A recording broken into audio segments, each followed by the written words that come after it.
розказати про одну українську сім'ю. В ній були батько, матір та два сина.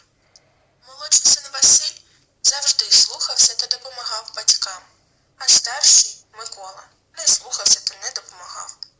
І тому кожен отримав на Новий рік той подарунок, який заслуговує. Ось стрілки годинника б'ють 12. З Новим роком! Вигукнула вся сім'я. І ось пролунав дзвінок у двері. «Хто це там? Невже Дід Мороз?» – запитав Микола.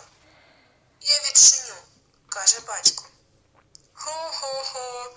Доброї ночі, дітлахи й дорослі! Я Дід Мороз. Приніс вам подарунки. Ось, тримайте. Це матусі, це батьку. Василь, це тобі».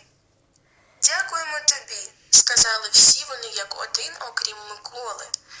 «А мені, Дід Мороз, а для тебе в мене особливий подарунок. Ось, тримай».